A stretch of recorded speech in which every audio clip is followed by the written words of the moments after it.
Fantastic. Thank you so much, Taylor, and welcome everyone.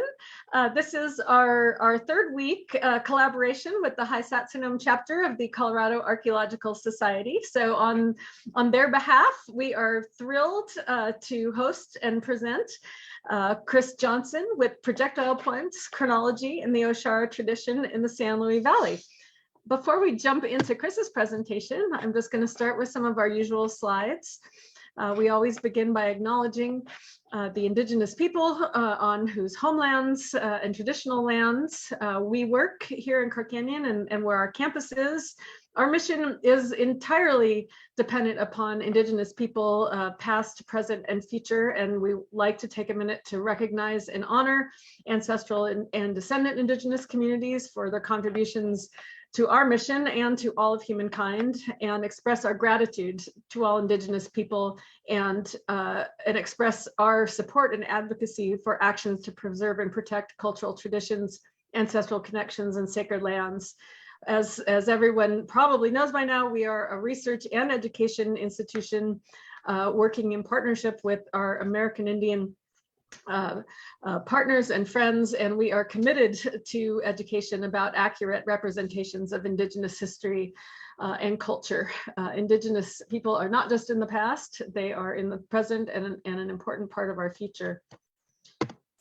Our mission, as you may have guessed from that, is to empower present and future generations by making the human past accessible and relevant through the combination of archaeological research, experiential education, and American Indian knowledge. And please do visit our website at crowcanyon.org. I think everyone in the world is probably pretty familiar with Zoom at this juncture, but just as a reminder, if you want to be able to see the slides a little bit larger, just go ahead and grab the black bar next to the talking heads, and you can move our heads off to the side. When you do ask questions, please use the Q&A rather than the chat. We will scour the chat for questions, but it's much easier if they show up in the question and answer function. If you're having trouble with Zoom, you can jump on our live stream at crowcanyon.org Facebook, and we also have these webinars posted on our YouTube channel. A couple of webinars coming up. We have Dr. David Martinez. Out of the ashes of extinction and a resurgent nation is reborn. We're very excited about that one coming up next week. And then following that, we have Dr. Lexi O'Donnell talking about living and moving in the 1000s to 1200s in New Mexico. So without further ado, I want to introduce Chris Johnston, who is here. Chris is going to tell us about, I'm really excited to hear about this site with thousands of years of history. And I'm also excited to host Chris, who has an incredibly impressive career with respect to service to the public in archaeology, service to the profession. He is currently the operations director and a project archaeologist for Paleocultural Resource Group, who he first worked with while earning his master's degree at UC Boulder, researching communal bison hunting. He has a long career of public service. He was an archaeologist with the Forest Service. He worked in the field of cultural resource management. He has been a researcher for PCRG, as well as the Center for Mountain and Plains Archaeology at CSU. He was the assistant state archaeologist from 2016 to 2018, and he was the lead instructor for the still ongoing program for avocational archaeological certification. He managed our entire state permitting system for archaeological resources and paleontological resources. As you will see in his talk, he is interested in the lithic technology of hunter-gatherers in the plains and Rocky Mountains. He's interested in landscape level archaeology and plains village archaeology, and has authored many, many technical reports and journal articles and conference presentations on those subjects. Chris, welcome. We are so happy to be able to host your talk today. Well, thank you for that very kind introduction, Liz. And let me just play Zoom real quick and share my screen.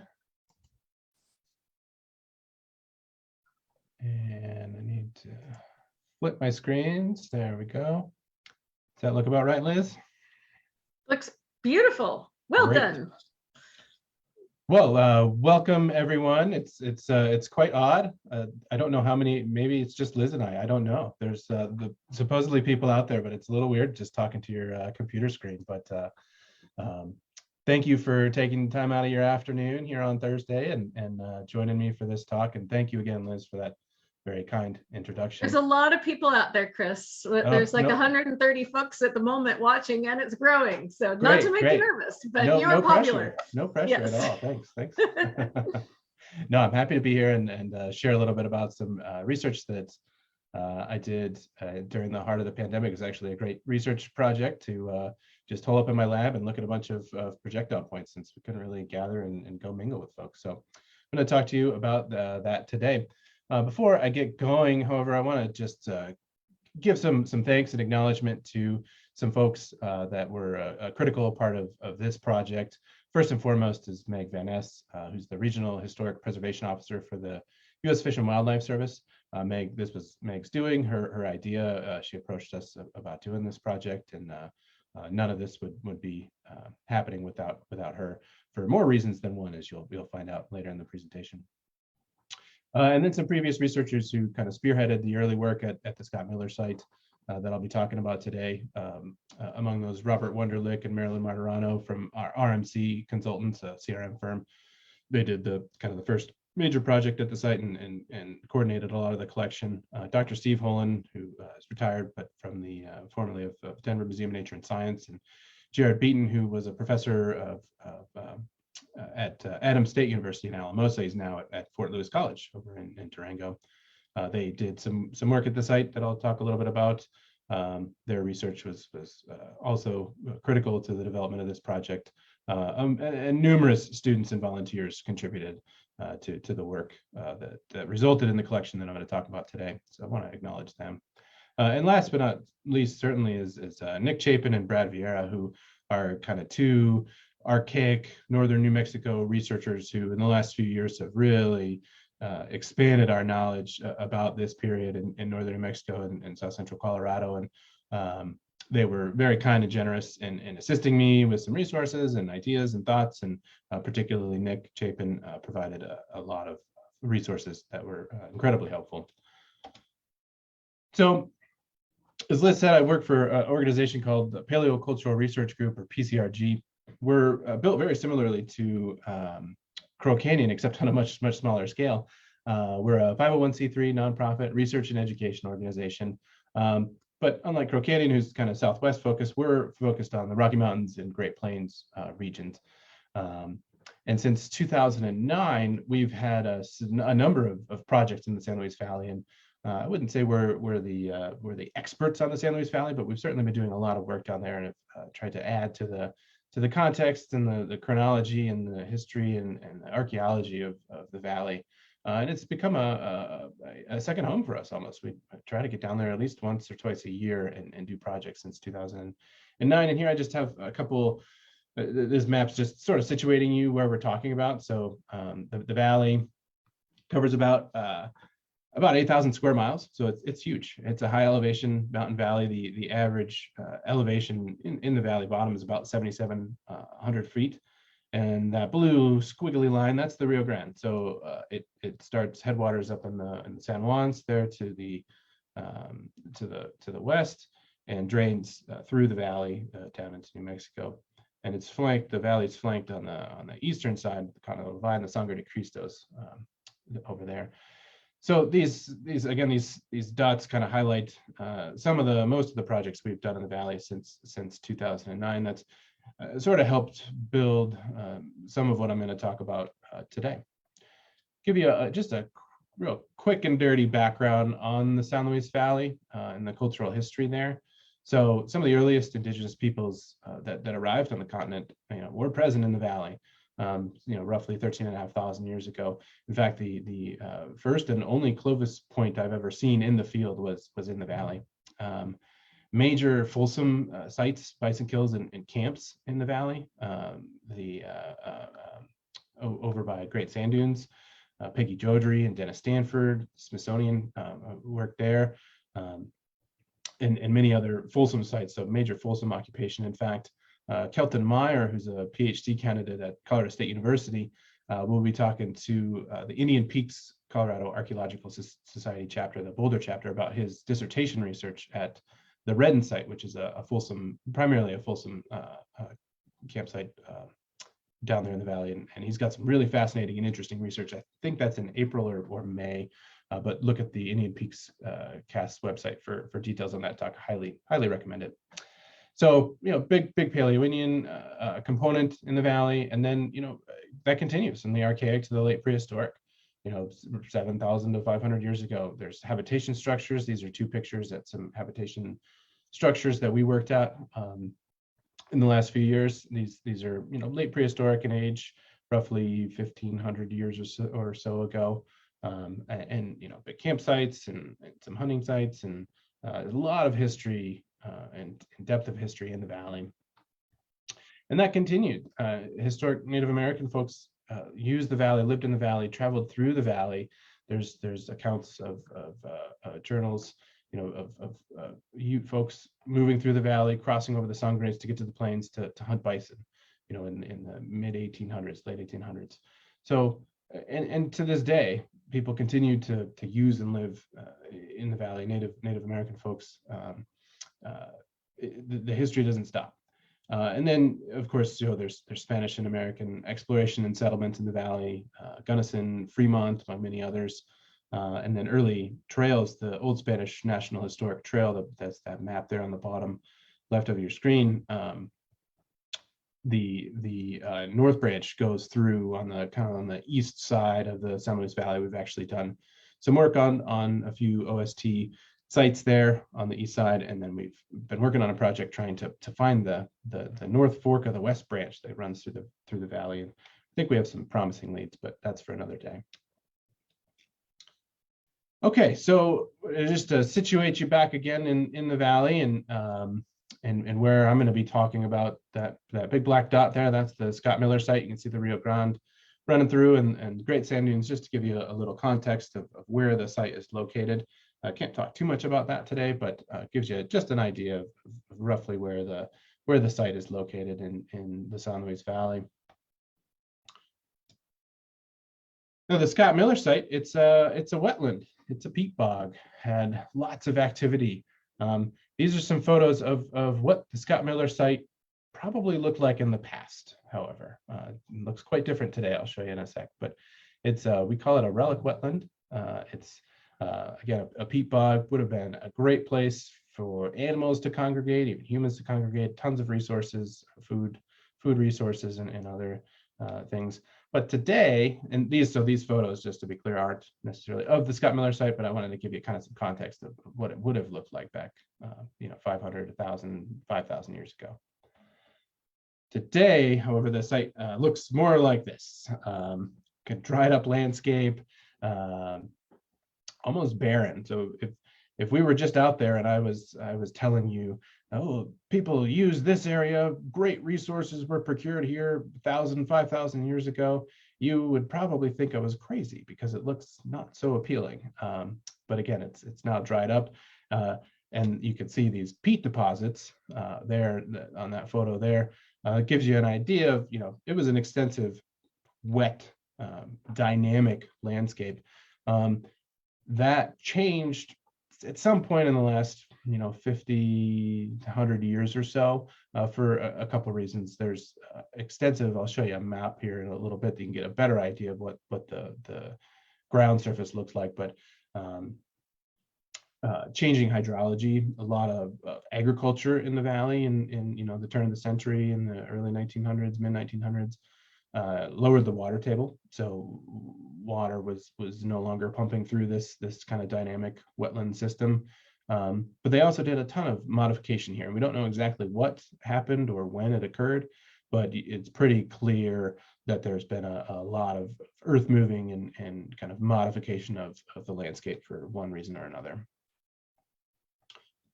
So a little history of research about this site. It was discovered by a guy named Scott Miller. Imagine that. He was a Fish and Wildlife Service biologist. And they were doing some preparation for some work in this area, and Mr. Miller was out and saw some artifacts. He thought they were artifacts. He contacted Meg Van Ness, again, who's the archaeologist for the region, for the Fish and Wildlife Service. And Meg went out and said, well, Scott, that project's not going to happen because there's a ton of archaeology. And so she did an initial recording of the area in 2009. It actually was a few different sites in that area that she documented. And then in 2012, RMC consultants Robert Wunderlich, Marilyn Martirano, and others came out to the site and did some work there under a Colorado State Historical Fund grant. So that funded a portion of the research in 2012. And they found some extensive deposits, surface deposits. They didn't do much testing or anything like that. What they did is they combined multiple sites into one big site area. I'll show you a map here shortly that'll give you a little more context. And then in 2016, Steve Holen and Jared Beaton came to the site. They were also there a little bit and prior to that, but in 16 they were, there's mammoth bone at the site, tons of mammoth bone. And Dr. Holen, who's pretty well known for his interest in early Native Americans and their association with Pleistocene megafauna, they were out in search of that. So they dug some big, deep trenches trying to find evidence of human association with these megafauna, mammoths and the like. But they were unsuccessful. They had no luck. And then since 2016, Meg leads tours out there periodically, and there's also some monitoring happening. And so, not formal work, but kind of informal work is occurring at the site constantly. And in fact, Meg this past summer led a tour and sent me an email. And I found 12 more points or something like that you need to document, and those aren't included in what I'm talking about today because we haven't taken possession of them yet. But point being, it's a dynamic landscape. Things keep popping up over and over again, and I think it'll continue for many years to come. So what's there, right? This is a summary of the 2012 work. Again, kind of the last comprehensive study at the site. All the work I did, just to be clear, I didn't clarify that earlier. All the work I did was just on the collection and just on the projectile point collection. So there's over 200 projectile points. That's obviously the focus of this talk, so I'll talk a little bit more about that. But I didn't do any field work. I didn't go to the site. I didn't do anything like that. All collections based. So 200 projectile points, about 25 or so pieces of groundstone, so not a lot. 80 pottery sherds. Tough to make too much inference about that. It seems like a lot, but it could be 1 or 2 pot drops. We don't really know. And 400 flakes or 400 or more flakes. And about another 100 or so stone tools, non-projectile point or groundstone tools. But the site has artifacts that range in age from 12,500 years ago to 150, 200 years ago, give or take. So long time depth of history, which again mirrors the history of the valley that I talked about at the very beginning. Right? People have been using this site in particular, but the landscape in the valley in general for many years. I point out the 12,500 because the earliest component we have, which I'll get to, is a Folsom component. Like I said, Steve Holen and Jared Beaton were unsuccessful in finding any earlier than Folsom, like Clovis artifacts at the site. All right, so let's get to it. The Scott Miller site projectile point assemblage. In my analysis, I recorded 219 projectile points. And I have this map here. Again, just to situate you, give you an idea of the distribution. I'm going to bring this map up and talk a little bit more about it later on in my talk. So don't stew on it too much, but I wanted to give you a general sense of what I'm talking about, where I'm talking about. You can see all those little, this is a digital elevation surface model. And so you can see kind of all these different channels, some modification to the landscape. And then all those little black dots are projectile points. And those are spread pretty far and wide. And it's tough to get a sense of the scale when you're looking at a map like this. I think, you see the black box, it's kind of zoomed in, you're like, oh, okay. But just note that scale in the bottom corner. That's 400 meters. This site is huge. And again, I'm going to talk a little bit more about that later on, but it gives you a little sense of what I'm talking about, where I'm talking about. So what's in the assemblage? Paleoindian points, 5 definite. A few other possible. Don't have much time to burrow into that. There's I'll get to it in a sec, but definitely 5 Paleoindian points. Excuse me. Including one Folsom point. This is that what I have in the red box there. That is the lone Folsom point that was at least in the assemblage that we studied that has been collected, and pretty unassuming. In fact, it's a midsection, so it's just the middle of the point. It doesn't have the tip, it doesn't have the base. But since Folsom technology, projectile points are so distinctive with that center flute, any archaeologist in this region at least could pick something like that up and know immediately that it's a Folsom fragment. So just one of those. 2 Agate Basin points. Agate Basin is another Paleoindian technocomplex that postdates Folsom, or kind of overlaps and postdates Folsom. This is one example of the 2. I'll actually show this example again in a bit. 2 Plainview points, so roughly overlaps Agate Basin and then postdates Agate Basin. There's a lot of things written about Plainview. In fact, there's a whole book about Plainview archaeology. But these are what I would call Plainview projectile points. 2 of those. There's a few possible Hell Gap projectile points, which would postdate Plainview. They're really fragmented, and they share some similarities with this other style called J that I'll again touch on in a little bit. So little tough to make out those points, but at least 5 Paleoindian points. And then arrow points. There's 27 arrow points, including 19 these corner notched arrow points. So those are kind of the first in the arrow point sequence, the corner notching. And then 7 side notched arrow points. Again, post-date. Oops, I just see an error. There's an error there with those dates on the side notched. Apologies. Well, it should be about 1750, 1800, something like that.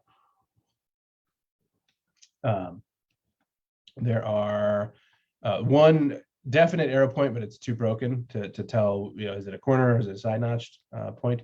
And then in the assemblage overall, there's another 14 definite projectile points, but they're too broken, too muddled, too hard to type of to even to a dart or an arrow.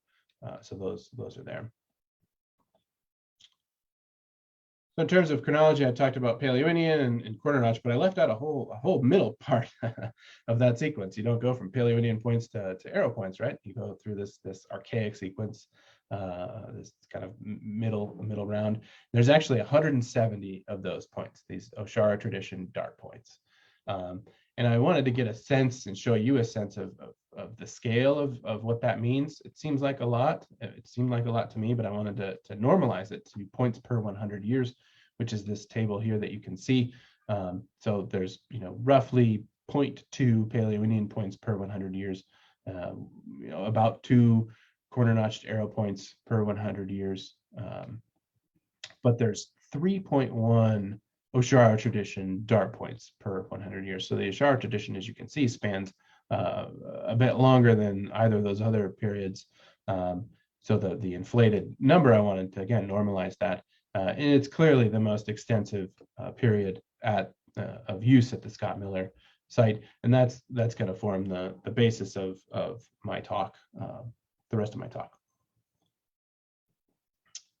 So what is the Oshara tradition? First developed by Cynthia Irwin Williams, who I'm sure many of you know the name, maybe even know a little bit about her, but she was the first woman PhD from Harvard in the early 1960s.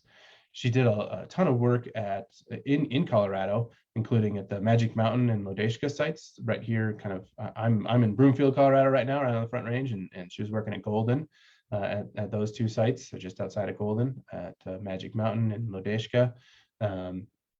Did a ton of work in Colorado and then into the Southwest. And so Cynthia Irwin Williams developed this Oshara tradition as a way to establish a pre-Puebloan sequence, right? These things, these events, these people, these cultural materials that kind of led to the well-known Pueblo sequence, at the time and certainly today.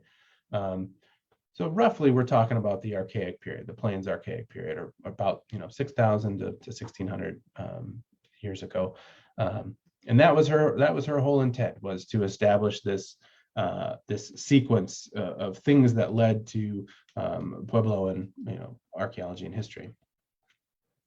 She incorporated some prior names and types that people had assigned, including the Rio Grande complex by E.B. Renault. She kind of incorporated that into her sequence, but she also established some of her own. This is based on a number of excavations in the Rio Cuevo region of north central New Mexico, and I think she excavated at 12 sites and tested a few hundred others, so a big scale.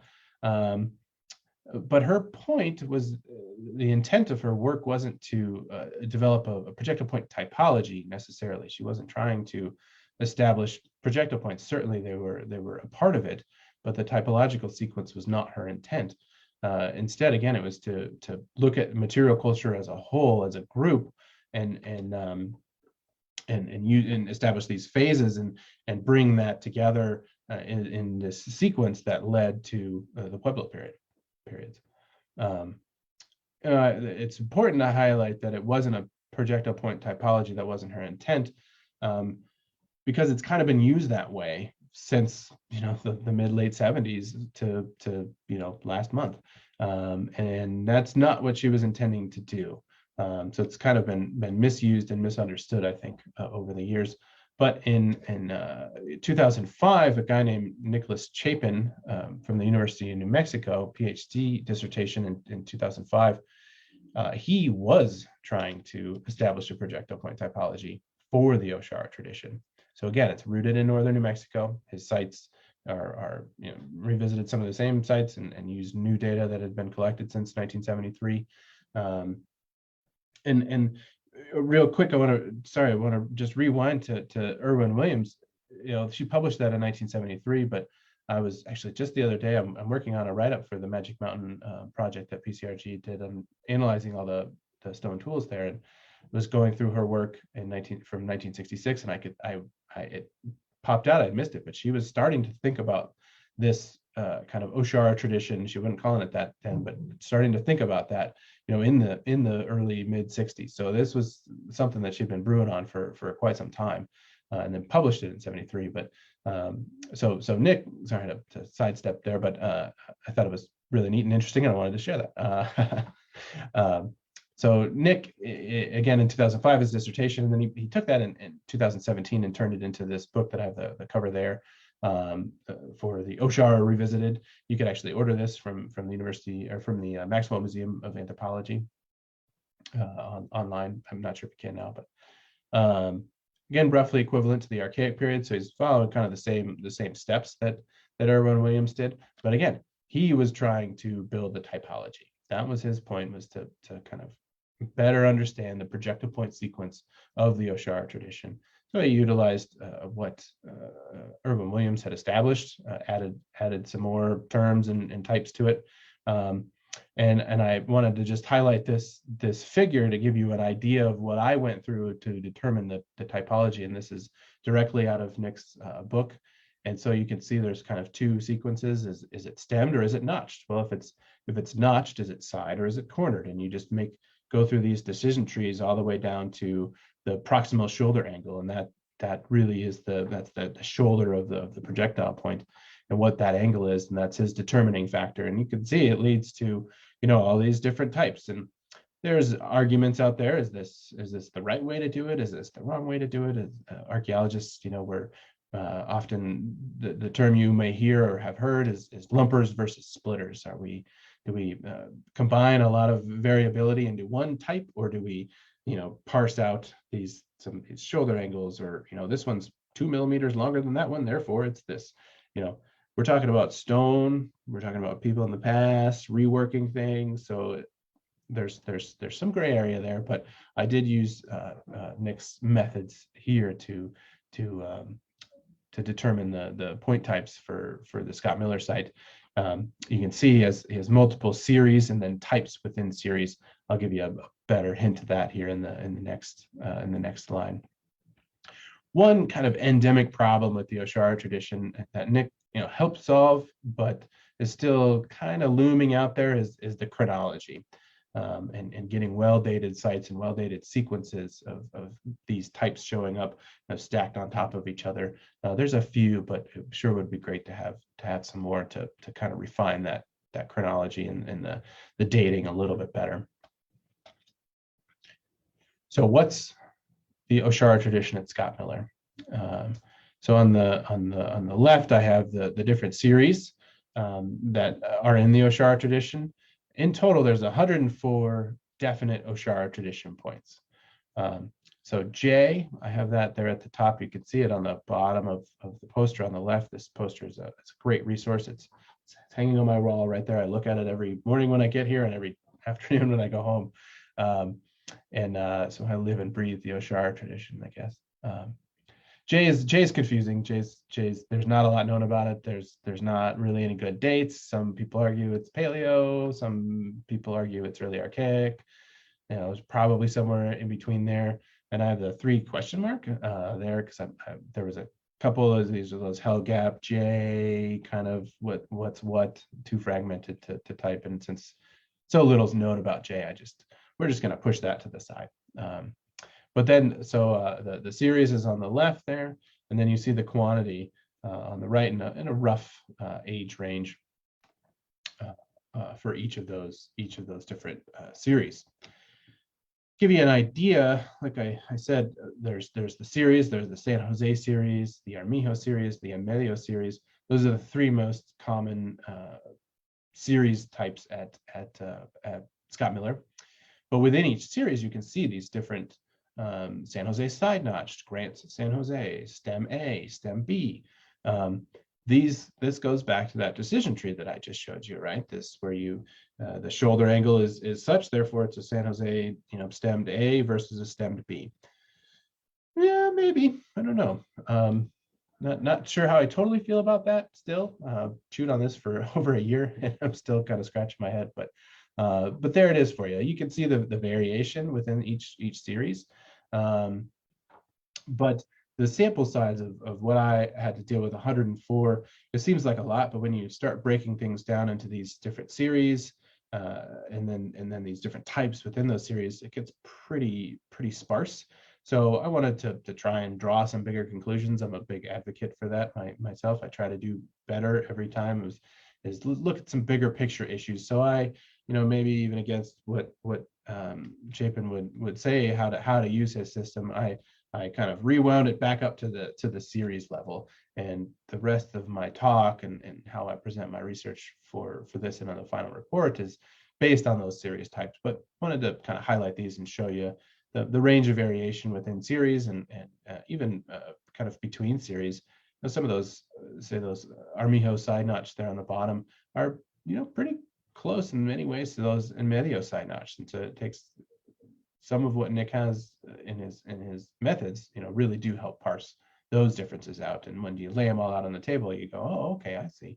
So, so what did I learn in this research? So one of the major questions that archaeologists would have and that we had when looking at this collection is, what were they doing there? Well, what do you use projectile points for? It's kind of like a well, duh question, but it is an important question to try and wrap your head around, because just because it has projectile points doesn't mean it was a hunting site, right? It could be a campsite, it could be a retooling site, it could be all of those, it could be hunting, retooling, camp. So I wanted to use the projectile point assemblage to try and dig a little deeper into that and collect data on these points to help kind of illuminate some of those that question and the answers to that question. So projectile points will just one part of the story. They are quite informative. There are certainly other pieces to that story. I give you a little summary of the site collection overall. But the projectile points are kind of the best. They're the time marker and give us a lot of insight onto how the site was used. So in the Oshara tradition, the 25% or 26 of the 104 are complete. They're complete full points. There's 66% or 69 have impact fractures. So when a point impacts something hard, say a bone in a bison, it often leaves kind of a pretty identifiable feature. And I've highlighted two points there, particularly the one on the right. And for those point typology enthusiasts out there, I realized that one on the right there, the bigger one, that is an agate basin point, but it really shows the impact fracture well. So I wanted to include that there. So I do know that is not an Oshara tradition point, but that's an impact fracture. And 66% of the Oshara tradition points have impact fractures. So combined, 80, 91% of the points were either complete or broken from impact. What does that mean? Why do you have complete points there? Well, I would argue that those are likely hunting losses. Think back to those pictures I showed you of what the Scott Miller site, may have looked like back in the day: mucky, muddy, gross. If you launched a dart and it missed and buried in the mud, you're gonna have a hard time getting that sucker back out, or you may have no idea where it is. So I argue that most of the complete points are probably hunting losses. Overall, the three main types that I talked about that are represented, the San Jose, the Armijo, and the En Medio phase. 84% of the San Jose were discarded because of use, so either complete or broken from impact. 92% of those Armijo phase points were discarded because of use. And then En Medio, which is the later of the three, 78%. So still quite a lot, but a fair bit less than the preceding periods. And I threw corner notched arrows in there just to show you, 68% of those points were discarded because of use. So a significant, amount less than the preceding period in the Oshara tradition.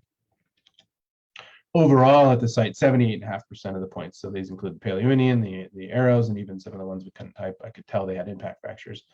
78.5% were discarded due to use. Only 19% or so were discarded due to manufacturing failures. So when we're analyzing projectile points and pieces, you can see likely fracture types, what caused that fracture, and we, due to experimental archaeology, we can kind of equate those to the process of either manufacture or impact, like I said. So about 19 are discarded, probably due to manufacturing failure. So what does that say? Very little point production and maintenance occurring at the site. So if this was a campsite where people were hanging out and doing other activities besides hunting, one would expect to see other evidence of that. And we really don't see that in the projectile points. And even though I gave you that summary of the site assemblage, 400 flakes, well, it sounds like a lot, but there's 220 points. So when you compare the two, you would expect to see a lot more based on the point assemblage. So to me, that's pretty good evidence of the site's kind of use as a hunting area rather than a camp and someplace where people were hanging out. So why are these Oshara tradition points? Well, typologically, they align with the Oshara tradition, the typology that we see in, that again is rooted in northern New Mexico, but is a stone's throw away from northern New Mexico. So we're right in that region. But what do the raw materials tell us? Well, there's obsidian from New Mexico, both on projectile points and flakes. We didn't do any sourcing, but the 2012 assemblage, those folks, when they were doing research, they sourced some, but not all of the obsidian, but and pretty much all of the obsidian we've ever sourced from the valley comes from New Mexico, Jemez Mountain area. Then there's other southern sources: dacite, basalt, some cherts that are probably from the south. Western sources, some cherts and rhyolites. Whether or not the ones we have in the Scott Miller assemblage come, more from the west than the south, it's hard to know. And then what about sources in the Oshara tradition from the north? That may argue against this kind of coming from New Mexico or traveling from the south to the Scott Miller site. Well, the Oshara tradition has nothing from known sources to the north. So we can kind of eliminate that from our thinking, at least for the Oshara tradition. There is one Paleoindian point, that one of the plain view points, that's probably from the Trout Creek Jasper Chert quarry up by Buena Vista, a little north of the San Luis Valley, but nothing in the Oshara tradition from the north. So pretty strong southerly signature. So I promised I would show you this map again, and there you are. So I want to highlight a couple things. One, again, think about that big area, this massive area that we're talking about. So in reality, certain archaeologists have surveyed that whole landscape, but have they really? That's a big area to walk over. So I think we've kind of just scratched the surface of what's going on there.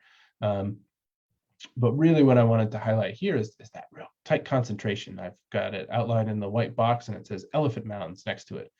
And that area has a heavy concentration of projectile points, I think, for a couple of reasons. One, probably cultural. There's probably something happening in that area. Maybe that was a more stable part of the wetland zone for some period or periods where it was easier to camp. But there's also kind of modern cultural processes that are leading to that distribution, that tight concentration there. Mainly the parking area when you go out to visit or work at the site is right next to that elephant mound. So every day you go to give a tour or work there or see what's going on at the site, you're going to walk right through that area. And I know Meg, she always has her GPS and some collection bags. So there's a modern reason why that distribution is what it is. I do think, though, that there is some cultural piece to it in the past. It's also called Elephant Mounds. There's a lot of bison bone there, and that's actually the area where Steve Holen and Jared Beaton did their trenches, looking for Pleistocene megafauna and people was right in that area. So I'm going to conclude just thinking a little spatially about the site and how these points are distributed. So again, the San Jose and the Armijo and the En Medio periods are the most represented in the Oshara tradition. That spans, roughly 5,000 to 1600 BP, but before present. And the San Jose, so the earliest of the bunch, is in blue, and you can see they're pretty tightly concentrated kind of to the north end of the site. Is that cultural? Maybe, perhaps. Let's look at the rest. The Armijo, a little later in time, you can start to see it spread out a little bit. Then by the En Medio, there's still a concentration in that elephant mounds area, but much more spread out. So what does that mean? Is it spatial use? A site clearly, is expanded over time. People were using different parts of the site over time. That part's evident. But why? What does it mean? Is it a changing landscape? Can I talk about this being a pretty dynamic system? So water's coming in. If you have low water, maybe it opens up some more area that you can work at or camp at. Is it some other process? I'm not sure. I don't have an answer for it. It's something to chew on for sure. But I think it's pretty evident that over time, people are expanding their use of the site. Something's changing to cause that. Perhaps it's more frequent, but or more occurrences of occupation, but for less duration. So they're using different parts of the site in the En Medio, whereas in the San Jose it was less frequent but more concentrated. That's one potential interpretation of those. What about in the corner notched and side notched arrow period that postdates the En Medio, but kind of corner notched and En Medio sort of overlap a little bit, I think. But no, don't have time to dig into that today. So the corner notched arrows, certainly more mirror that En Medio distribution, but the sample size is pretty small and hard to draw too many conclusions of that. And again, there's this kind of collection bias that might be at play. So the Scott Miller site. So what? What did you learn? Extensive length of occupations at the site, dating back to the Folsom period. So again, reflective of the history of the San Luis Valley, but there's not many sites like this in the valley, and there's not many sites like this period, with people coming back over and over again, probably to do the same or very similar thing, which is hunting. The Oshara tradition during that kind of 5,000 to 1,600 or 6,500 to 1,600 years ago period, definitely the most extensive occupation period. And is that more frequent use, more intensive but less frequent use? So what's happening during the Oshara? And I think we really need to now take what we've learned from the Scott Miller site, and I want to certainly apply it to some other sites and data that we have from the valley, and start thinking about it more inclusively. What's happening elsewhere in the valley during this period? Are we seeing a similar increased intensity of occupation in the valley writ large during this period, or is it just kind of something that's happening, at select sites? And I think that could tell us a lot about landscape use and how hunter-gatherers are using this region. And kind of the node point I hope that landed was the focus at the Oshara, at the Scott Miller site, was clearly hunting, limited camp activities. I think there's evidence of some things, but if you're going to go to a resource base like the Scott Miller site, you're going to bring some other things like groundstone and pottery with you, but your focus clearly is on hunting. So what's next for this research and for what we want to do in the valley? Again, primarily used as a hunting site, but that's based mainly or almost entirely on the projectile points. So I do want to maybe incorporate some data from the rest of the collection and think about that, especially with the spatial analysis. Where are those groundstone artifacts?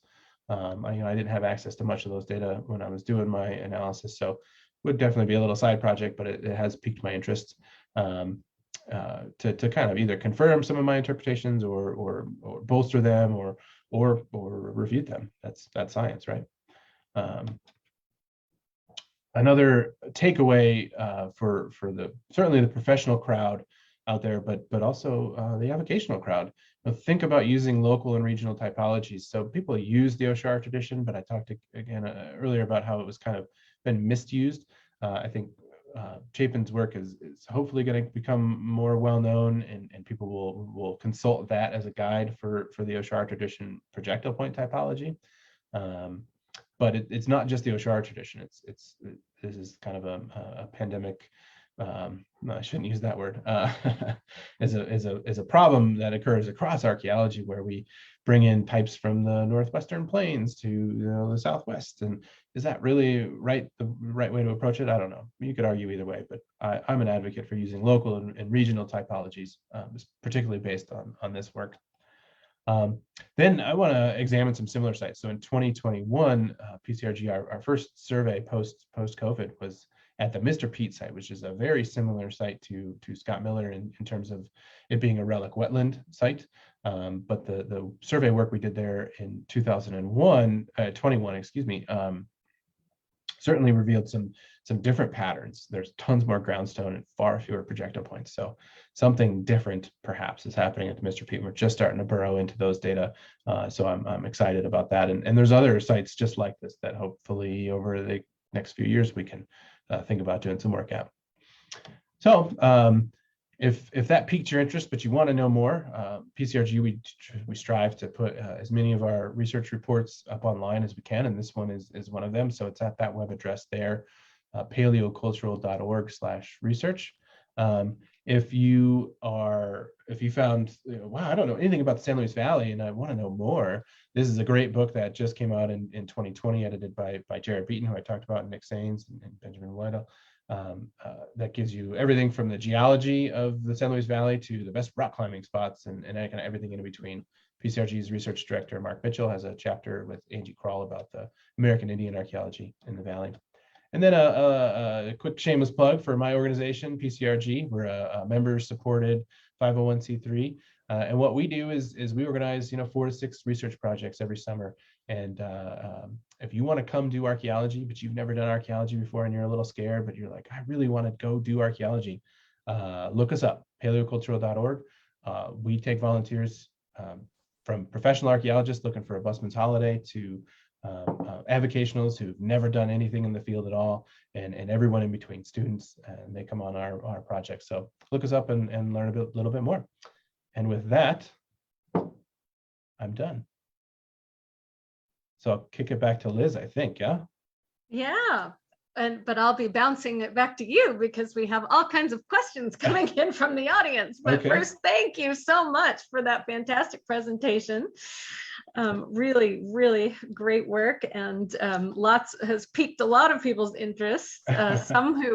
seem to be specialists as well as other scholars and avocational archaeologists. So I'll start with we have a couple questions about your poster, your favorite poster that you look at every morning when you come in and before you leave. Some folks wanted to know who did the points in that poster, and a bunch of people want to know how they could get a copy. Great question. So that poster was put together by Nicholas Chapin. He put that together and sent it to me, and he sent me a copy. And I've asked him about sharing it before, and he hasn't had a problem.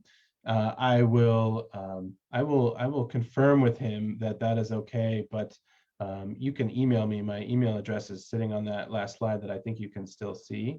For Taylor will go ahead and put it in the chat for everyone if you'd like to reach out to Chris. Yeah, and excuse me if I don't respond immediately. I'll kind of cache them and wait to hear from Nick, and then maybe do a big blast with the attachment. So go ahead and just email me, and I'll cache it.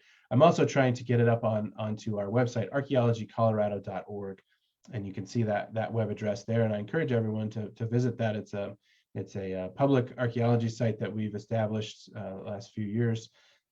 As a kind of it serves a number of purposes, but one of them is a library of resources. And it's been on my to-do list to get permission to host that poster and a piece of Chapin's work on that website. So it's available for everybody. Nick has agreed to host the poster, but I want to do the poster in the chapter, so I need to talk to the press to get copyright permission. So it's floating out there. It's a great resource, and I just want to confirm with Nick that's okay, and if there's a different copy that he would prefer, I share with a larger group. So yeah.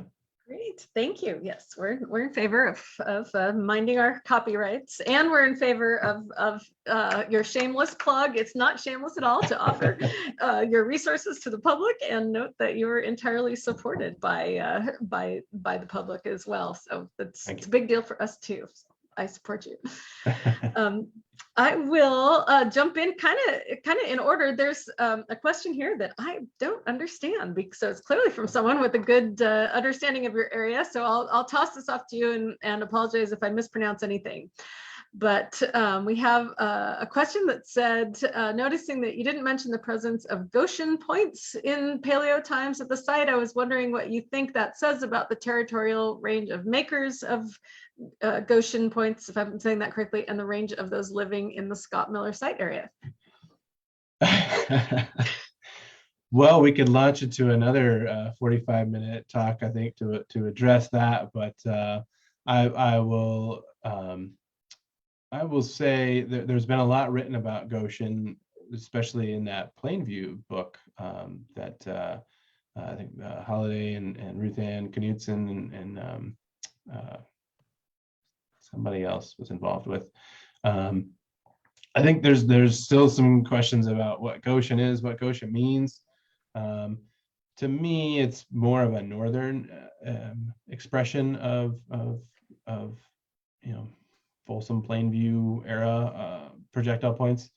So I would argue probably folks that were making Goshen points, if Goshen points are even a thing. Again, this is a little outside my realm of Paleoindian archaeology.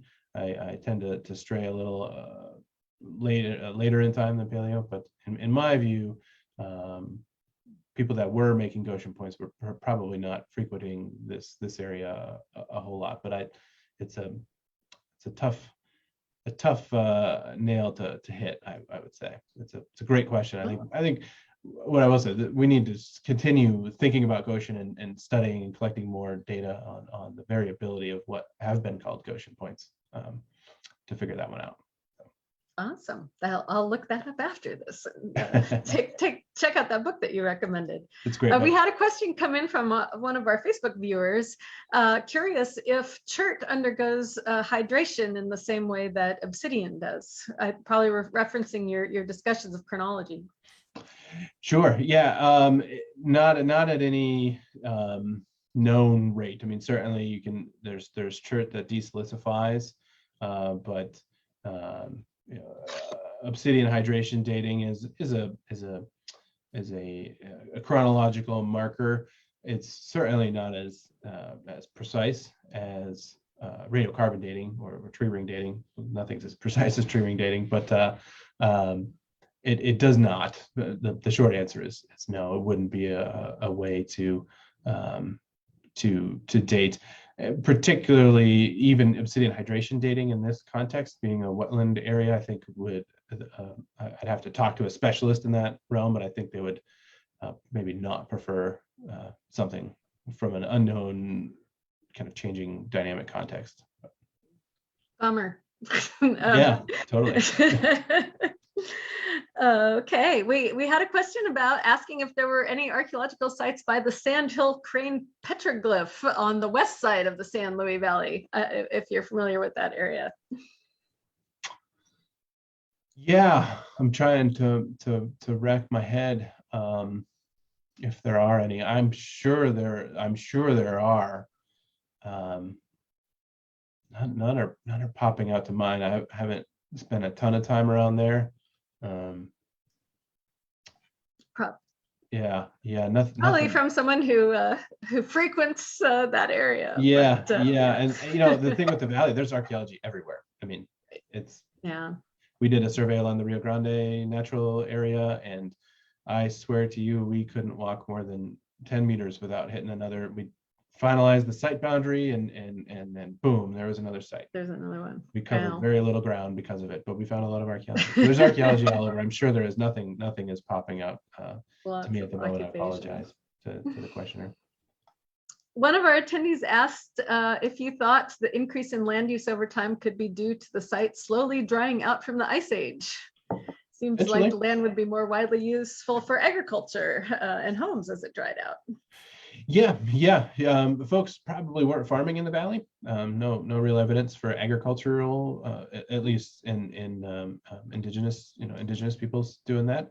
But certainly, I think during drier periods, the area of Scott Miller would have been probably much more accessible. There would have been far less mucky wetlands, and I think that certainly is a part of the story that could be addressed by some hydrologists and geographers and biologists, perhaps looking more at how that landscape may have changed over time and tie that back to the archaeology. That's something that hasn't been done really at this site.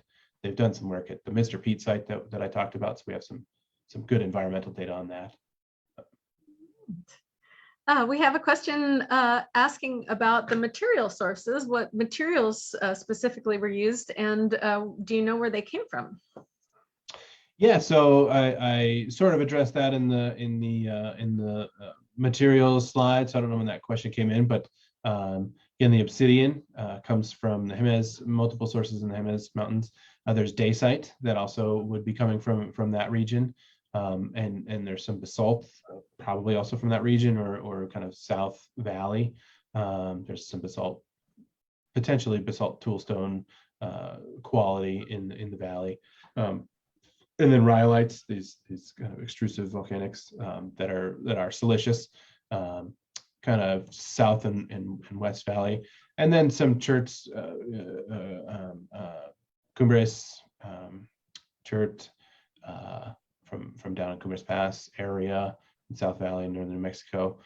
So those primarily, and I was looking for sources from elsewhere. There's a quartzite source up outside of Saguache called Trickle Mountain, and I was looking for that, and I didn't see it. I'm quite familiar with it. We've done a lot of work in that area, and I did not see anything from that area. There's a rhyolite source also kind of north of the site that is fairly distinctive, although not incredibly distinctive. And I saw one late prehistoric side or quarter notch point of that material. So by and large, it's a southern signature through and through at this site. And then there's one Paleoindian point from the Truck Creek source up north. Yeah, wow, it's pretty wide ranging. Yeah. There was a question about if you had any comments regarding the technological advancements provided by the design changes as they moved into the smaller points. No. That's okay. Yeah, I mean, I think it's a give and take, right? You have to get closer when you're using a bow and arrow. That's for sure. But you're more accurate. That's another advantage. So I think people obviously had reasons to do it. What those reasons were, there's any number of things. Maybe it's just because what your neighbor up river did, and you're like, wow, that's cool. I want a bow too. I want to have a bow. So I think the changing technology certainly had an advantage, and it certainly had disadvantages too. But it was advantageous enough to last and persist. I do think I mentioned this is maybe a good spot. The en medio quarter notched Oshara series, kind of the terminal Oshara series, the end of that, and the corner notched arrow points. Those overlap, and I do think you can see probably some evidence of people experimenting. Do I want to be a bow? Do I like the Atlatl? It's like, do I need the iPhone 13 because the iPhone 10's kind of working, but wow, it has that LiDAR feature on it, and I really want it.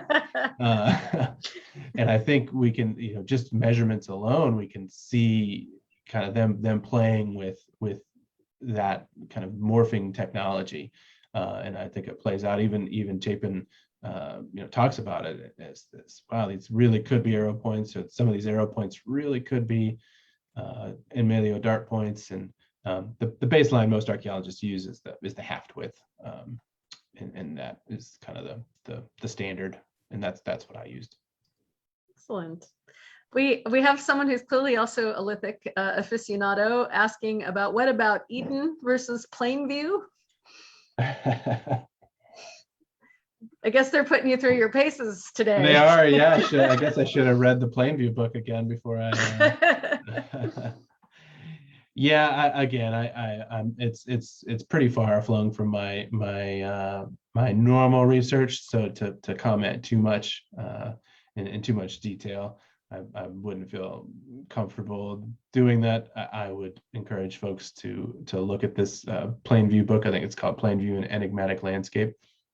It's a great resource, and they talk about Eden. Eden, is I think what the ultimate, what it really boils down to is Plainview is more encompassing than just one type, and it boils back to what I sort of said at the end, this local regional typologies, and I think there's kind of probably regional variants on Plainview, and I used the term Plainview, knowing that it was kind of more encompassing. There's some from Northwest New Mexico, a Plainview variant type, that even the person who assigned that type ultimately wrote, well, no, Plainview's better, and so that's why I use Plainview.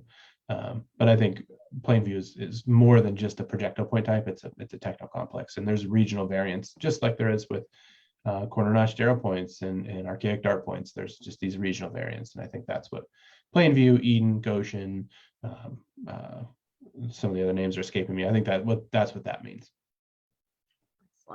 Excellent. Well, last question, because we're running a few minutes over and want to be respectful of your time, but folks are definitely interested in your materials, and we had a question that asks, have you thought about doing XRF on the day site to see if it's coming from the Taos Plateau, San Antonio, or Newman Dome? Great question, and no, I have not thought about that, but I'm thinking about it now. Yeah.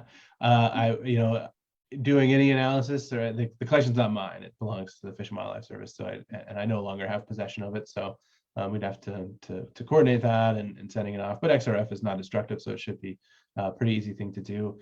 And they didn't do any day site sourcing. They even in 2012 when they were doing the analysis, kind of the whole day site basalt discussion was really starting to just come out. So they may not have even thought about it. And in fact, a lot of what they called basalt, I called day site. So I think most of the glassy black rock is more likely to be day site than basalt. But I didn't source it. Either way, it's from the south.